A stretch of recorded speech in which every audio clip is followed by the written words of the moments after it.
እሺ የኔ ጥያቄ የሚሆነው ስለ ቁርአንና ስለ መጽሐፍ ቅዱስ የተወሰነ ንጽጽር ላይ ጥያቄ መጠየቅ ፈልጌ ነው የገባሁት። ማለትም ከዚህ በፊት አሁን የምከተለውን ሃይማኖት ለመከተል ከመወሰኔ በፊት እውነተኛ ሃይማኖት የትኛው ነው በሚል ጥያቄ በጣም ህይወቴ ውስጥ ትልቁ ጥያቄ ነበርና ከመጽሐፍ ቅዱስም ከቁርአንም መሰረታዊ የሚባሉ የእስልምናና የክርስትና ትምህርቶችን ለማየት ሞክሬ ነበር እና በአመጣጥ ደረጃ የክርስትና ሃይማኖት የእስልምና ሃይማኖት እንደሚቀድም ሁላችንም እናውቃለን። ከዛ የእስልምና ሃይማኖት ደግሞ ከክርስትና ሃይማኖት ከ600 ዓመት አካባቢ በኋላ ቁጥሩ እርግጠኛ አይደለሁም የተመሰረተ አይነት ሃይማኖት እንደሆነ ጠቅላላ መረጃ ለማግኘት ቻልኩ። መረጃ ቁርአንንም አንብበሃል? አዎ። እና ቁርአን ላይ እንደዛ የሚል ጌታ ቁርአን ላይ ስለ ቁርአን አጻጻፍ መጽሐፍ ቅዱስ ላይ ስለ መጽሐፍ ቅዱስ አጻጻፍ ልናገኝ እንችላለን እንዴ? ቆይ ቁርአንንም አንብቤያለሁኝ እንደዛ የሚል መረጃ ጌታዎች አለው ብለሃል። በቁርአን ላይ እስልምና በመጀመሪያ የተሰበከው ከክርስትና ከ600 ዓመት በኋላ ነው የሚል መረጃ ጌታ እስልምና የሚባለው ሃይማኖት ወደ መታወቅና ወደ መቋቋም ደረጃ የመጣውን ያልኩት እንደዛ ስል ተረድተኛል አይደል? እስልምናን የሰበከው በቁርአን ላይ ለመጀመሪያ ጊዜ ማን ነው ይላል? ወይንም ደግሞ ከነቢይ መሐመድ ሰለላሁ ዐለይሂ ወሰለም በፊት የሰበከ ነቢይ እንዳለ አላነበብክም በቁርአን? እሱን ቁርአን አለ ማለት ቀጥታ ቁርአንን ለማመንስ በምንድን ነው የምደግፈው? አሁን የኔ ጥያቄ ምን መሰለ፣ ቁርአንን አሁን ለምሳሌ አንተ ቁርአንን አልቲሜት ሙሉ መረጃ የማገኝበት መጽሐፍ መረጃ ቁርአን ነው ብለህ ነው የምታምነው። እኔ ደግሞ እንደዛ ብዬ ስለኔ እምነት እናወራለን። አንተ ግን ጥናት ባደረግኩበት መሰረት አልቀደስ አሁን አንተ ባጠናህበት መሰረት ቁርአን ከቢስና አጥንተሃል ወይ? አጥንቻለሁ ወይ? መጽሐፍ ቅዱስን አጥንቻለሁ አጥንቻለሁ። እንደሱ ከሆነ በቁርአን ላይ እስልምናን የሰበከው የመጀመሪያው ነብዩ መሐመድ ነው የሚለው ሰለላሁ ዐለይሂ ወሰለም ወይንስ ከዚያ በፊት የነበሩ ነብያቶች ሰብከውታል ይላል? እሱን አላነበብኩኝም። ልትነግረኝ ትችላለህ፣ ችግር የለውም። ስለዚህ ስለ እስልምና የሰበከ ነቢይ ማን ነው የሚለውን እናየዋለን። እሺ በማነጻጸር ደረጃ ስላልክ እናነጻጽረው። ክርስቲያን አይደል አንተ? አዎ ክርስቲያን ነኝ እኔ አሁን ላይ። በጣም ጥሩ። የምትመራበት መጽሐፍ ምንድን ነው?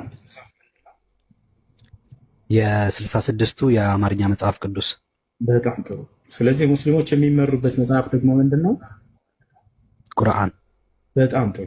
አሁን ስለዚህ ሙስሊሞችን ከመጽሐፋቸው እንዲሁም ደግሞ ክርስቲያኖችም ከመጽሐፋቸው ነቢያቶች የሰበኩት መጽሐፍ አምላክ የደነገገው ነቢያቶች የደነገጉት ሃይማኖት ወይንም አምላክ የደነገገው ሃይማኖት የትኛው ነው የሚለውን እስኪ አነጻጽረው።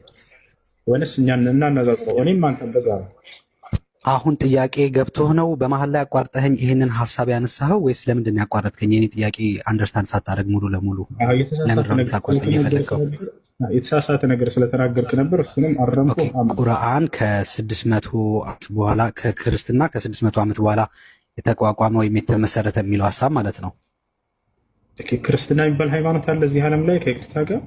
የት ነው ያገኘው ይሄን ሃይማኖት? መጽሐፍ ቅዱስ ላይ የለም ብዬ ነው። ነቢ አምላክም ሆነ ነቢያት አልሰበኩትም። ከየት ነው ያገኘው ክርስትና የሚለውን መጽሐፍ ሃይማኖት? ለምሳሌ ለምን የለም አልክ አንተ? አሁን ዓለም ላይ የምንመለከታቸው በጣም ብዙ ተከፋፍለው ኦርቶዶክስ፣ ካቶሊክ፣ ፕሮቴስታንት ተብሎ ተከፋፍሎ ከዛ ግን ሁሉም በቋሚነት ደግሞ ክርስትና በሚል ስም እንመራለን በሚል ይሄ ሁሉ የዓለም ወደ 3 ቢሊዮን የሚጠጋ ህዝብ እያለ እንዴት ነው ክርስትና የለም ልትለኝ ነው ወይስ አልገባኝም? አዎ ክርስቲያኖች አሉ፣ ነገር ግን ክርስትና የሚባል ሃይማኖት የለም። ክርስትና የሚለው ቃል አለ ሲጀምር መጽሐፍ ተርም ሄደህ ጉግል ላይ እንኳን ሰርች ብታደርግ ማንኛውንም ሰው ብትጠይቅ ክርስትና የሚባል ሃይማኖት አለ ይልሃል። ሶ ለምንድን ነው አንተ ይሄንን ዲስአፕሩቭ ለማድረግ የፈለግከው? አልገባኝም። ሳይሆን መጽሐፍ መጽሐፍ ቅዱስ ላይ ከኦሪት ዘፍጥረት እስከ ራዕይ ድረስ ክርስትና የሚለው ቃል አለ። ክርስትና ማለት ምን ማለት ነው? ክርስትና የሚለው ቃል አለ ወይስ? አዎ አለ። አሳየኝ። ትልቁ ላይ ነው እናክፈተው። ክርስትና ማለት የክርስቶስ ተከታዮች ናቸው። የክርስቶስ ተከታዮች ደግሞ ሐዋርያት አሉ። አለቀ። አልጠየቅኩም። ክርስትና የሚለው ቃል አለ ወይስ የለም? መጽሐፍ ክርስትና መጽሐፍ አሳየኝ። ይኸውልህ ይሄ እንትን ይመስለኛል። አይ ቲንክ እንደዚህ ዳይሬክት እንትን አሳየኝ ምናምን የሚል ጥያቄ ውስጥ መግባትም አያስፈልገንም። ለምን ብለህ ከጠየቀኝ ልለፈውና ችግር የለም ወደ ሌላ ጥያቄ ቀጥል፣ ወደ ሌላ። ስለዚህ ክርስትና የሚል ቃል ከኦሪት ዘፍጥረት ላይ ድረስ የለም አለ። አንተነህ መረዳት ያልፈለግከው ክርስትና የሚል ቃል አለ። ክርስትና ማለት የክርስቶስ ተከታይ ማለት ነው። ወሬውን ተውና ክፍተህ አሳየን። ያው ትልቁ ላይ ነው ጽፈት የክርስቶስ ተከታይ የሚለውን ነው ማሳይክ። ሐዋርያት ሥራ ምዕራፍ ክርስትና የሚለውን ቃል ላይ ክርስትና ለምንድን ነው ክርስትና ከሚለው ቃል ጋር ብቻ ችግር ያለብህ? ዲፊኒሽኑን ማወቅ ለምን ያልፈለግህ? አለስ ክርስትና ብለህ ጀመርክ። ስለዚህ አንድ ያስቆምህና ይሄ ቃል አለ መጽሐፍህ ላይ ብዬ እየጠየቅኩህ ነው። እኔ ከራሴ አመንጭቼው ሳይሆን ይሄን ጥያቄ አንደበት የሰማሁትን ነው በተደጋጋሚ።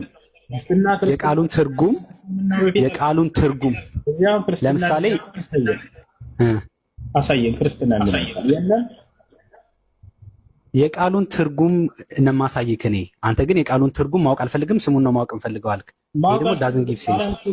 ተረጋጋ። ክርስትና የሚለው የሃይማኖት መጠሪያ ክርስትና የሚለው አለ ወይስ የለም? ክርስትና የሚል የሃይማኖት መጠሪያ እሺ፣ ይሄ አያከራክረንም። የለም። ወደ ጥያቄ ልግባ። የለም። ክርስትና የሚል የሃይማኖት መጠሪያ ለምሳሌ ስላሴ የሚል ቃል መጽሐፍ ቅዱስ ላይ የለም ልትለኝ ትችላለህ። እግዚአብሔር አምላክ ግን በአንድነቱ ሶስትነቱን ገለጠ ብዬ እኔ አስረዳሃለሁ። ልክ እንደዛ ሁሉ ክርስትና የሚለው ሃይማኖትም የኢየሱስ ክርስቶስ ተከታይ የሆኑ ሰዎች የሚጠሩበት መጠሪያ ስም እንደነበር ከታሪክም እንዲሁም ደግሞ እስካሁን ድረስ ባለው የሕዝብ ቁጥር የሚከተለውን ሃይማኖት እንመጣለን። ወደሱ መጽሐፍ በጎራ ስታስቀምጠው ክርስትና የሚባል መጽሐፍ ቅዱስ ክርስትና አንዲት ቦታ ሁለት አይደለም፣ አንዲት ቦታ ክርስትና የሚለው ቃል አለ የለም? አንድ ጊዜ ጠብቀኝ። ጥያቄ ነበረ እኔ ልጠይቅ። ጥያቄ ጠይቅ። ፈቀዳል? በጣም ጥሩ። በተረጋጋ መልኩ ነው ነገሮች የምታስከዳቸው። በዚህ አደንቅሃለሁኝ። ድህነት ላይ የሰው ልጅ ይህ ሁሉ መቋጫው ድህነት ነው አይደል? ወደ ጀነት ለመግባት አንድ የድህነት እንትን ያስፈልገዋል እና የሰው ልጅ ደግሞ መጀመሪያ በገነት እንዲኖር ነው የተፈጠረ። ኋላ ስህተት ፈጽሞ ወደዚህ ዓለም መጥቷል። ይህ መጽሐፍ ቅዱስም ቁርአንም ይናገረዋል። ይህ የተጣላ ሰው መቼ ነው የታረቀ? እንደ ቁርአን አስተምሮ ለምን ብትለኝ ኢየሱስ ቆይ ልጨምር። ኢየሱስ አልተሰቀለም ስላል ካልተሰቀለ ዓለም ካሳ ካልተፈጸመለት እንዴት ዳነ? ቁርአን ላይም እንዴት እንደዳነ የሰው ልጅ ከተጣላ በኋላ እንዴት እንደታረቀ አይናገርምና እስኪ መልስ። እሺ አደም አለይሂ ሰላም ወንጀል ሰርቶ ነበር ወይ በገነት ውስጥ? ከሚስቱ ከሔዋን ጋር ከሐዋ ጋር ሰርቶ ነበር። ታዲያ እንዴት ታረቀ ከአምላኩ ጋር? አምላክ አላህ ሱብሓነሁ ወተዓላ ይሄን ይነግረናል። ፈተለቃ አደሙ ሚን ረቢሂ ከሊማትን ፈታበ ዐለይሂ ኢነሁ ሁወ ተዋቡ ረሒም አለ። አላህ ስብሐነሁ ወተዓላ ምን አደረገለት? ለአደም አዘነለት። ምን አደረገለት? የንስሐ ቃልን አሳወቀው፣ ሰጠው። በዚህ መልኩ ንስሐ አድርጎ ወደ እኔ አለው። አደምም ያችን የንስሐ ቃል ከአምላኩ ተቀበለ፣ ንስሐን አደረገ። አላህ ስብሐነሁ ወተዓላ ንስሐውን ተቀበለ። ፈተለቃ መረጃዋን እንትን ላይ መረጃዋን ምዕራፍና ቁጥሯን መረጃዋን ታሳየኝ። ችግር የለውም አሳይሃለሁ።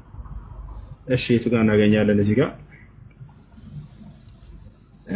ያውና ስለ አዳምና ስለ ሔዋን ገና ሁለተኛው ምዕራፍ ላይ ያወራ ምን ይላል? ያው አደምም ከጌታው ቃላትን ተቀበለ፣ በእርሱ ላይ ጌታው ጸጸትን በመቀበል ተመለሰለት። እነሆ እርሱ ጸጸትን ተቀባይ አዛኝ ነውና አለ። ያቺ የተቀበላት የንስሐ ቃል ምንድነች? የተጸጸተባት የጸጸት ቃሉ ምንድነች? የሚለውን ደግሞ በሱራ አሊ ዕምራን ላይ ምን እንዳሉ አዳምና ሔዋን ይገልጽልናል። አዳምና ሔዋን ምን እንዳሉ ማነው አንዓም ላይ ማነው አዕራፍ ላይ ነው ላሳያችሁ። ያላት እነቺ የንስሐ ቃል ምንድነች ከተባለ ያውና እዚህ ጋር ሱረቱል አዕራፍ ምዕራፍ 7 የቀደመውን ምዕራፍና ቁጥር ይዘዋል ወይንስ ካየው ይበቃል? ወገናች አዳምና ሔዋን ደግሞ ምን እንዳሉ ያው ስለ አዳምና ሔዋን ታሪክ በማታለልም አዋረዳቸው ሰይጣን። ይሄን ከገለጸ በኋላ አዳምና ሔዋን ምን አሉ? ጌታችን ሆይ አሉ። ይህች ነች የጸጸተዋ ቃል።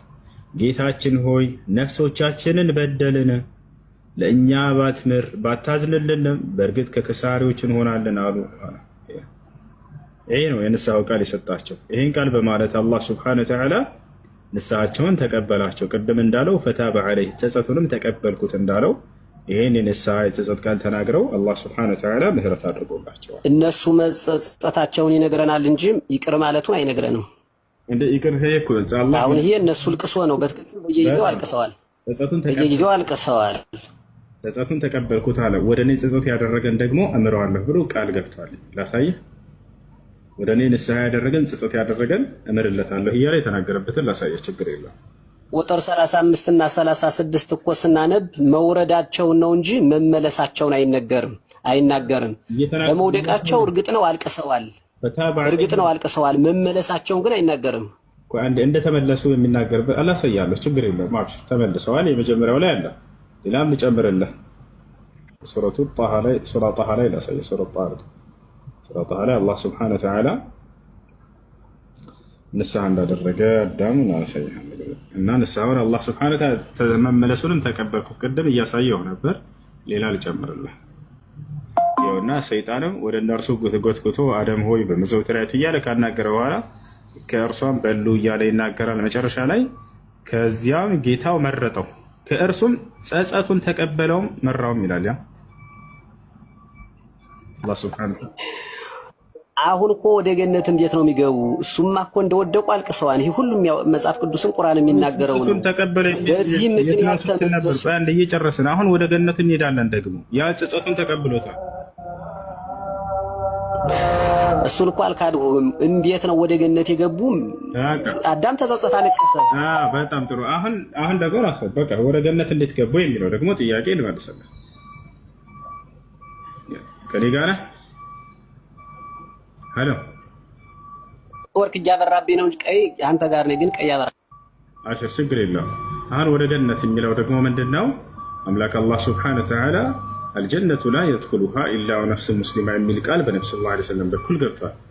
ገነትን ሙስሊም ነፍስ እንደሚገባት ይናገራል። አደምና ሐዋ ንስሐ እስካደረጉ ድረስ ያ ተምሮላቸዋል።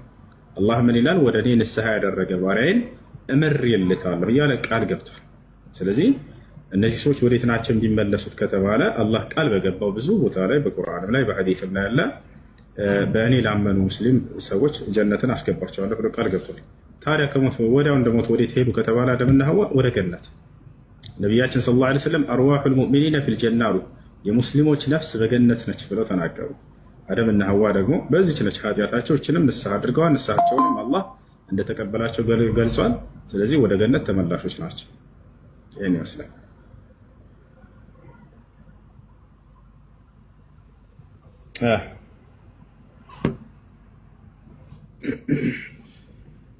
ጥያቄ ልጨምርና ጨርሳለሁ።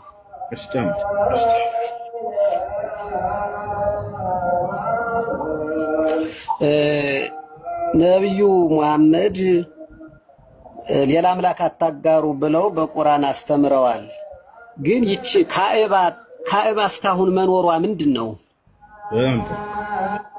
እንደማትረባም ይናገርና ሌሎችም ሁሉ አጠፉ ይልና ነገር ግን ካዕባን ተዋት ሰዎችም ይስሟታን ይላል። ስለዚህ ካዕባ ደግሞ ይመለኩ ከነበሩ 365 የቆሪሽ አማልክትና ጣዖታት መካከል አንዷ ነበረች። እሷ ተለይታ እንዴት ተተወች? እሺ አዳም፣ ካዕባን ያመልኩ ነበር ወይ የመካ ከሃዲያኖች? ላ ካዕባን አይደለም ያመልኩት። 360 ጣዖቶች ነበሯቸው። ገብቶሃል አይደለ? እና ነቢዩ ሰለላሁ ዐለይሂ ወሰለም ናቸው መጥተው እነዚያን ጣዖታት ሁሉ ያፈራረሱባቸውና ገደል የሰደዱባቸው። የአብርሃም የኢስሐቅ የያዕቁብን አምላክ አንዱን አምላክ አምልኩ ብለው የሰበኳቸው። ገብቶሃል አይደለ? ስለዚህ እነዚህን ሰዎች ጣዖታትን አጠፉባቸው። ታዲያ ካዕባ ምንድን ነው ወደሚለው ስንመጣ ራሱ አብርሃምን የሰራው እና ኢስማኤል ናቸው የሰሩት። አምላክ ራሱ ቃል ኪዳን እንደያዘባቸውና እንደሰሩት ሲነግረን ምን ይላል? በሱረቱል በቀራ ላይ ወዐሂድና ኢላ ኢብራሂመ ወኢስማዒለ አን ጠሂራ በይቲየ ሊጣኢፊነ ወልቃኢሚነ ወሩክዕ ስጁድ ይላል። ወልዓኪፊነ ወሩክዕ ስጁድ ወደ አብርሃምና ወደ ኢስሐቅም ወደ አብርሃምና ወደ ኢስማዒልም ቃል ኪዳንን ያዝኩኝ አለ። ቃልን ያዘባቸው ምን የሚል ቃል? አን ጠሂራ በይቲ፣ ያንን ቤቴን አጽዱ አላቸው። ቤተ አምልኮች የአምላክ ቤት ይባላሉ፣ ቤተ መቅደሶች ሁሉ ማለት ነው። ስለዚህ ያንን ቤት ሄዳችሁ አጽዱ ስሩ አላቸው። ለምን? ለሁለት ዓላማ። ሊጣኢፊን ወልዓኪፊን ወሩክዕ ስጁድ ያንን ሐጅ ለሚያደርጉ ሰዎች ለሚዞሩ ሰዎች አለ። አንደኛ የሐጅ ስነ ስርዓት አምስተኛውን የእስልምና መሰረት የሆነውን መፈጸሚያ ቦታ ነው። ከዓለም ሄደው ተሰባስበው እዚያ ቦታ ላይ አንድ ቦታ ሆነው ሰዎች ይህን አምስተኛውን የአምላክ ህግና ስርዓት ሐጅ እንዲሰሩ። ሁለተኛው ደግሞ ምንድነው? ወልቃኢሚና ሶላትን ለሚሰግዱ ሰዎች የሶላት አቅጣጫ እንዲሆን ዘንድ አቅጣጫ ብቻ ነው። ቦታቸዋል አይደለ? ያ ነው አቅጣጫ ነው። የዓለም ህዝብ በሚሰግድ ጊዜ ወደ ተዘበራረቀ ቦታ እንዳይሰግድ አንድ አቅጣጫ ምልክት እንዲኖረው የተደረገ ነው። ይህንንም የሰራው አብርሃም እንደሆነ ቃል በቃል ላሳየ ይችላል። አብርሃም ራሱ እንደሰራው ወኢዝ የርፈዑ ኢብራሂሙ ልቀዋዒደ ሚን ልበይቲ ወኢስማዒል ይላል። አብርሃምና ኢስማዒልም የቤቱን መሰረት አንስተው በሰሩ ጊዜ ይላል ይህንን ቃል ኪዳን ተያዘባቸው። ይህን ቃል ኪዳን ተቀብለው ሰሩት። ለምን? ለሁለቱ የእስልምና መሰረቶች መፈጸሚያ ይሆን ዘንድ። አንደኛ የሶላት አቅጣጫ እንዲሆን ገብቷቸዋል። አቅጣጫ ብቻ እንጂ ሌላ አይደለም። አላህ ስብሐነሁ ወተዓላ ይህን በቁርአንም ላይ ይገልጻል። ሱረቱል በቀራ ላይ ምን አለ? ፈወሊ ወጅሀከ ሸጥረል መስጂዲል ሐራም ይላል። ሶላትን በምትሰግድ ጊዜ ፊትህን ወደ ቂብላ አቅጣጫ ዙረህ ስገድ ይላል። ያ ነው። ለምን ይሳማን? ድንጋዩ ለምን ይሳማን? በጣም ለምን አስረዳሽ። እንግዲህ አምላክ በነቢያት በኩል ያዘዘንን ትእዛዝ መፈጸም ይህ አምልኮ ይባላል። ያን አምልኮ ስንሰራ ጊዜ አምልኮውን እያመለክ ነው ሳይሆን የታዘዝንበትን አምላክን በዚያ ላይ እያመለክን ነው። የእርሱን ትእዛዝ መፈጸም ማለት ነው። ጾሙ ስላለን እንጾማለን፣ ስገዱ ስላለን እንሰግዳለን አይደለም። ነገር ግን ጾምን እያመለክ ነው አይደለም። ስገዱ ስላለን ምድር ላይ ሄደን ስንደፋ ምድርን እያመለክናት ነው አይደለም። ቦታች አለ አይደለ? እዚያም ቦታ ላይ ያንን ሐጅ ስናደርግ ጊዜ ከሐጁ ስነ ስርዓት መካከል አንደኛው ምንድነው? ሰውየው ሐጁን ሰርቶ ጠዋፍ አድርጎ ዙሮ በጨረሰ ጊዜ ከቻለ ያችን ሐጀሩል አስወድን ይስማል። ካልቻለ ባይሰማም ችግር የለው። እሺ መሳሙ ግዴታ ነው ወይ? ግዴታ አይደለም። በሐጁ ውስጥ ቶታል አይደለ? ግዴታ አይደለም። አንድ ሰው ሙሉ ሐጅ አድርጎ መጥቶ አይኔ አልስም በቃ ብሎ ቢመጣ በሐጁ ላይ ምንም የሚፈጥርበት ነገር የለም። ነብዩ የማይረባ እንደሆነ እየታወቀ ግን ነብዩ መሐመድ ስለሳሙት ብቻ ክብር ተሰጥቶታል። ነገር ግን የቁርአን ሊቃውንት ራሳቸው ማይረባ መሆኑን ተናግረዋል። ብቻ ነብዩ መሐመድ ስለሳሙት ብቻ እንጂ ሌላ ቃል ኪዳን እንደሌለውና የማይረባ እንደሆነ ቡሃሪ ዘግበውታል። እንዲሁም እንዲህ ይላል ዑመር ኢብኑ ኻጢብ ጥቁሩን ድንጋይ ሲስሙ ተመልክቻለሁ። ምን ይላል መሰለህ? እሱን ልነግርህ ነበር። አሁን ምን ይላል ዑመር ኢብኑ ቆይላንብልህ ሲስሙ ተመልክቻለሁ። የማትጠቅምም የማትጎዳም ድንጋይ መሆንህን አውቃለሁ። የአላህ መልእክተኛ ብቻ ሲስሙ ባላይ ኑሮ አልስምህም ነበር አሉ። ይህንን ደግሞ እሺ ማለት አሁን እሳቸው ሳሙትም አልተባሉ። ቅድም እንዲያውም አብርሃም የሰሩት ነውም ብለሃን እና አብርሃም ሙስሊም ነበሩ። እንዴት ሌላ አንተ አይመጣም? ሙስሊም ነበሩ ወይ? ድንጋይ ሲያመልኩ ነበሩ ወይ? ይሄ ድንጋይ አምልኮ አይደለም። ይሄ ድንጋይ አምልኮ አይደለም ነው እኮ። አሁን እኮ ድንጋዩ እየተመለከተ ነው። አሁን አምልኮ ማለት እስኪ ድምጽ ጨመር አድርግልኝ ወንድም። አምልኮ ማለት ምን ማለት ነው? እስኪ ብዬ ነው ልንገሩኝ። እስኪ ፍቹ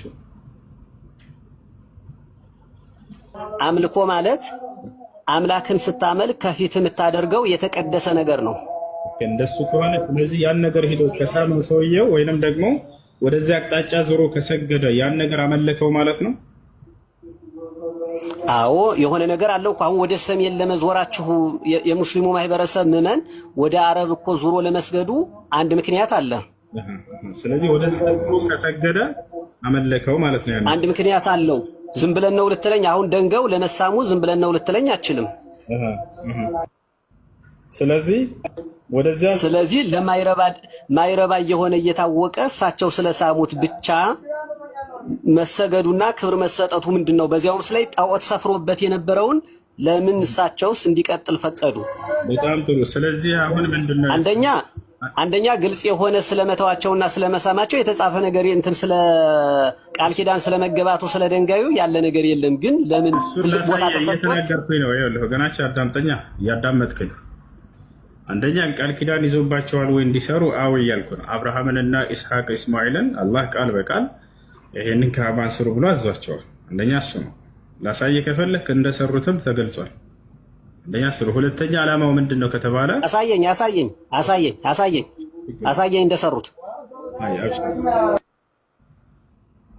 እንደሰሩት ላሳየኝ።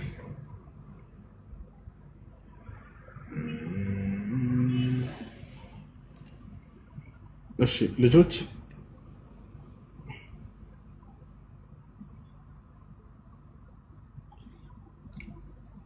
አንድ መቶ 25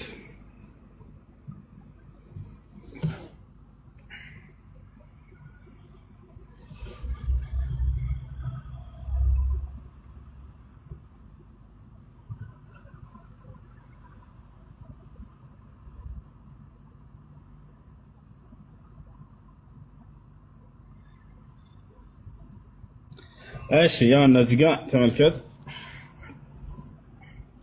ምን ይላል? ቤቱንም በሰዎች መመላለሻና ጸጥተኛ ባደረግን ጊዜ አስታውስ፣ ከኢብራሂምም ማቆሚያ መስገጃን አድርጉ፣ ወደ ኢብራሂምና ወደ ኢስማኤል ቤቴን ለዘዋሪዎቹና ለተቀማጮቹ ለአጎንባሾቹ ሰጋጆቹም አጥሩ ስንል ቃል ኪዳን ያዝንላል። አላህ ስብሐነሁ ወተዓላ ቃል ኪዳን ይዞባቸው ነበር፣ ያ አብርሃምንና ኢስማኤልን ያን ቤት አጥሩ ስሩ በማለት። ታዲያ እንደሰሩት ማስረጃ አለ ወይ? አዎ፣ ያው እዚህ ጋር ቀጣይ ላይ ምን ይላል? ኢብራሂም እና ኢስማኤልም ጌታችን አላህ ሆይ ከእኛ ተቀበል፣ አንተ ሰሚና አዋቂ አንተ ነህና የሚሉ ሲሆኑ ከቤቱ መሰረቶቹን ከፍ ባደረጉ ጊዜ አስታውስ ይላል።